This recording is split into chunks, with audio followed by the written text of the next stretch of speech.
गुरुमाऊली यूट्यूबमध्ये आपलं स्वागत आहे. पौराणिक कथा, भजन, कीर्तन पाहण्यासाठी आणि ऐकण्यासाठी आपल्या गुरुमाऊली यूट्यूब चॅनलला सबस्क्राईब आणि लाईक करा. व्हिडिओ आवडल्यास व्हिडिओ शेअर करा. उद्धवाप्रमाणे शुकाचार्यांचा अवतारही गर्भवास न होता झाला. एका शिंपल्यातून भागीरथी नदीतून ते वाहत चालले होते. हेच भक्त कबीर होते. तमाल नावाचा मोमीन गंगा नदीवर सूत धुण्यासाठी गेला होता. त्याने वाहत जाणारा एक शिंपला पाहिला. तो त्याने धरला. त्यावेळी त्यातून रामनामाचा ध्वनी निघत होता.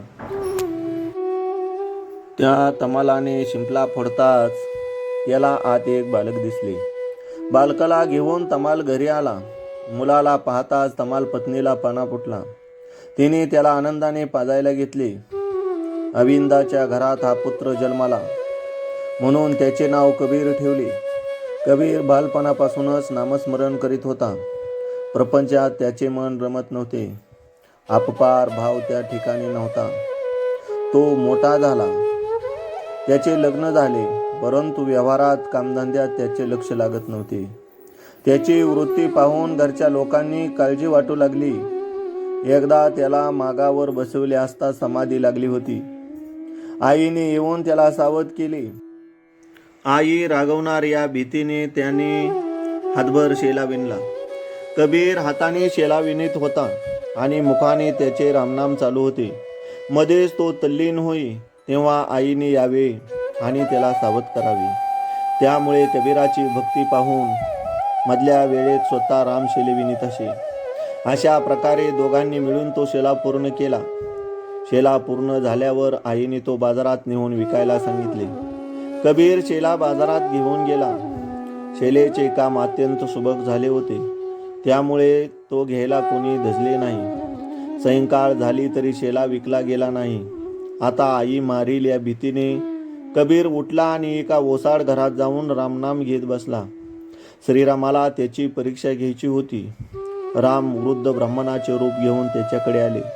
त्यावेळी त्याच्या अंगावर फाटके वस्त्रे होती. थंडी खूप होती. ते पाहून ब्राह्मणाने कबीराला म्हटले, मला एखादे वस्त्र दे. कबीराने जवळचा शेला फाडला आणि अर्धा त्याला दिला. राम नंतर फकीराच्या रूपात तेथे आला आणि पुन्हा त्याला वस्त्र मागितले. कबीराने उरलेला शेला त्याला देऊन टाकला आणि आपण भजन करत बसला. श्रीराम पुन्हा ब्राह्मणाचा वेश घेऊन कबीराच्या आईकडे आले आणि तिला म्हणू लागले, बाजारात शेलेला खूप गिराईक आले, पण हा सारखा रामनाम घेत होता. त्यामुळे सर्व गिराईक निघून गेले. कबीर आता एका ओसाड घरात जाऊन नामस्मरण करतो आहे. एका ब्राह्मणाला त्याने अर्धा शेला दिला आणि उरलेला एका फकीराला दिला. कबीर कुठे आहे मी तुम्हाला दाखवतो, तुम्ही माझ्याबरोबर चला. ब्राह्मणाचे भाषण ऐकून कबीराच्या आईला राग आला. ती ब्राह्मणाबरोबर कबीराच्या ठिकाणी आली. पण कबीर रामनामात तल्लीन झाल्यामुळे त्याला काहीच समजले नाही. पुढे त्याची आई त्याला म्हणाली, मला शेला दाखव, नाहीतर मी तुला शिक्षा करीन. आईने हातात काठी घेऊन त्याला मारायला सुरुवात केली. पण त्याचे वळ रामाच्या पाठीवर उठू लागले. तेव्हा राम तिला म्हणाले, तू त्याला मारू नको. तू त्याला मारतेस, पण वळ माझ्या पाठीवर उठत आहेस. आजवर अनेक भक्त पाहिले, पण त्यात कबीराची सर कोणाला नाही.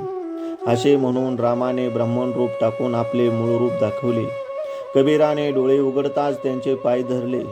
कबीराच्या आईलाही रामदर्शन झाले. मग ती माय लेकरे घरी गेली. याप्रमाणे भक्तिविजय ग्रंथातील 5वे पुष्प या ठिकाणी समाप्त होत आहे. रामकृष्ण हरी.